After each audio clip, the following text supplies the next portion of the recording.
Julia Jensen joins us, of course, from Advancing American Freedom. And her and Tim Chapman put together a really interesting article. I'm going to read the headline for you. Beware the DSA, the dirtbag wing of the Democratic Party. And that's not her talking that way. The Democratic Party itself is really having a lot of difficulty trying to decide what kind of relationship they're going to have with this organization. You know, Julia, what was really interesting about the article that you wrote, I hope more people read it, and we did post it up online. There used to be, and there still is some debate within the Democratic Party, a difference between the Democratic Socialist of America, i.e. a party unto itself, and Democratic Socialist. I don't think Americans generally can distinguish between the both right out of the gate. Absolutely, and we're at a really pivotal point, especially with these midterms coming up. And we're seeing that there is this huge influx of DSA, Democrat Socialists of America, influence. And, you know, it's not every Democrat. As you said earlier, John Fetterman was the one who labeled some of these candidates part of the dirtbag wing of the party. And even, you know, Joe Scarborough said that people in the DSA are too woke to call the obvious. Other Democrats are not calling them out. So it's really interesting to see how there's this sort of infighting going on in the family of the Democrat Party right now. Well, the interesting thing about your article, and you do bring up a really good point, and we're here in New Hampshire, the Granite State. One of the things you point out is that, you know, there is hopefully a Democratic foundation that used to be, you know, pro-family, pro-union workers. They weren't communist or socialist. They were, you know, cautious, I guess, capitalist is the best way to put that. And the thing that you point out is that the people who are coming from the Democratic Socialists of America, they're not running as Democratic Socialists of America other than being endorsed. They're trying to run as Democrats, and they bring values that are foreign to any American party typically, that I find interesting because they have really moved the party to be anti-Semites. They've moved the party to be anti-capitalist, and a lot of people aren't aware of that across the country. No, that's absolutely correct, Jeff. I would say it's like a Trojan horse situation, except they're way more blatant about it, which is sort of crazy. But yeah, we have these policies like getting rid of prisons and police, even changing the very framework of our democracy, of our country, abolishing the Supreme Court, maybe even the office of the presidency. These are things that are part of the mainstream for the DSA, their platform, and that would completely alter the very structure and culture of our society and country. And not enough people are really aware of this, especially if they're going to vote for the midterms. And Julia, you've seen this, right? Parties have to try to wrangle. No party wants to say, no, I don't want your vote. They're just not going to do that. The current establishment Democrat Party believes they can control those who espouse are very close to the DSA platform. But one of the other things, and you're quite aware of this, is that the group that is most it seems to be most appealed to the Democratic Socialists of America and a Democratic Socialist wing within the Democratic Party are younger voters. Overwhelmingly, what is it? Close to 60% of them have a favorable view of socialism. Yeah, that's right. I believe it's over half of millennials and Gen Z. Once we go back further, you know, people actually remember the consequences of socialist/communist policy, so it's a lot different of a perspective. But yeah, young people are really the ones turning out. I believe for Mayor Mamdani, it was 80% of young women, especially. So really, they're getting these voter groups in swaths to come out. And part of that issue is also turnout. So when the younger people are on social media, they're seeing things, they feel more obliged to turn out. That's really their way of marketing, and they're doing a very good job at it. You have to give the DSA candidates credit for their social media campaigns. So it's really important, you know, people have to come out to vote because these people are really emboldening the younger generations who are becoming very, very excited about these policies, even though they aren't aware of the true horrible consequences that would occur if they actually came to fruition. So, Julia, in your article, I mean, who right now within the Democratic Party, I think most of us can pretty easily identify the establishments that might be reluctantly pushing back against this. Who are the self-professed Democrats who are kind of the leader of the Democratic Socialists of America wing of the Democratic Party? Who are some of those leaders? Yeah, well, I think this is good timing because of AOC's quote. She talked about woke one and woke two. And actually in our article, we talk about how AOC, 10 years ago, maybe she was the first wave of sort of DSA-style candidates. But it definitely would be Mayor Mamdani from New York City.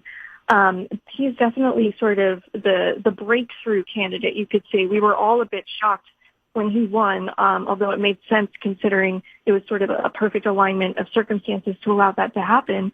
But along with him, once we get through some of these elections, we'll have to see. We have El Sayed, we have Francesca Hong. If she wins, that could definitely shake things up, especially in such a purple state like Wisconsin. And even Chevalier in New York, we saw there were, I believe, 8 DSA-backed candidates win in New York. So really, they are a growing front.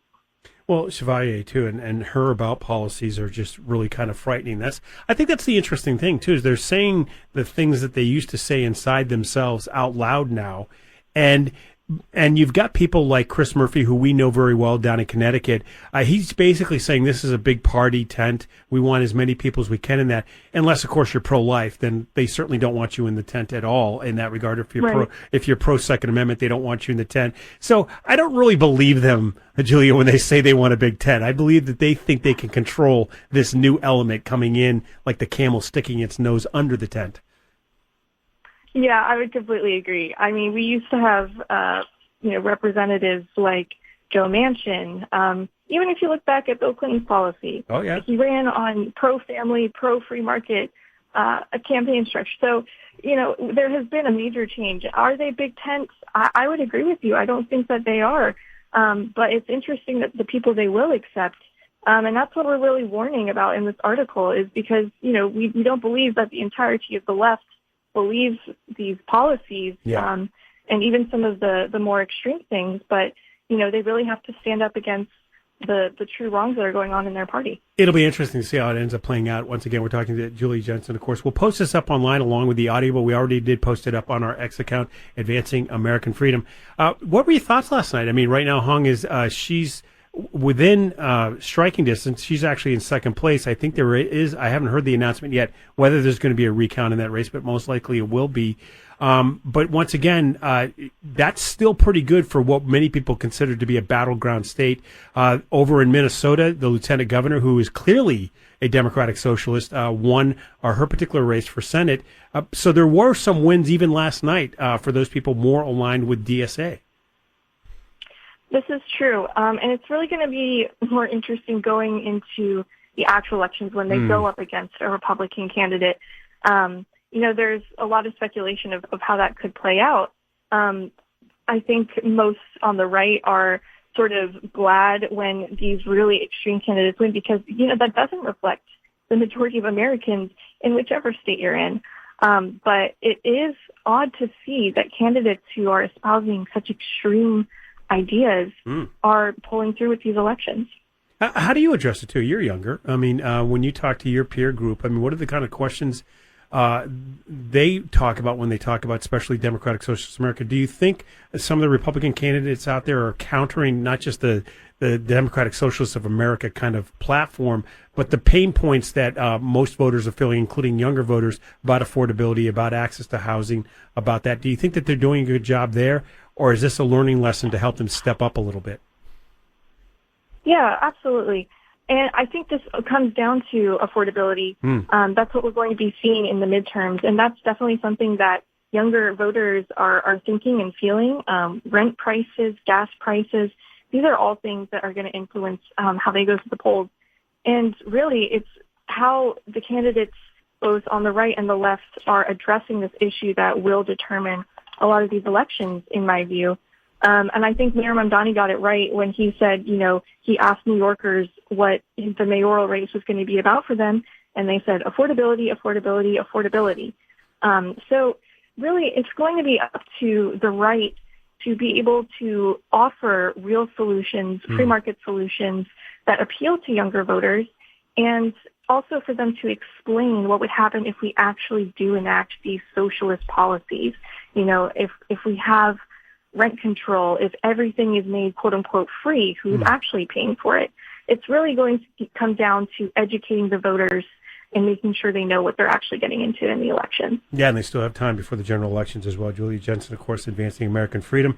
The article, we posted it up online. Beware the DSA, the dirtbag wing of the Democratic Party. That would be Fetterman's words, not Julia's words. Hey, any final thoughts, free range? Any final thoughts before we let you go? Yeah, absolutely. Well, I would just encourage anyone to go and read the article. Love to hear anyone else's thoughts on it.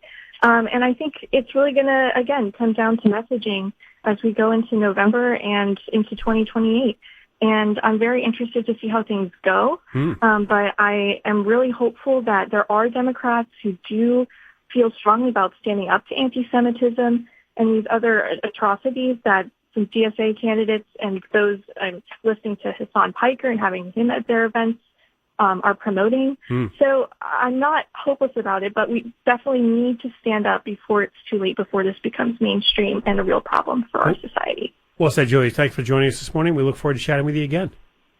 Thank you very much. Have a good one. Oh, our pleasure.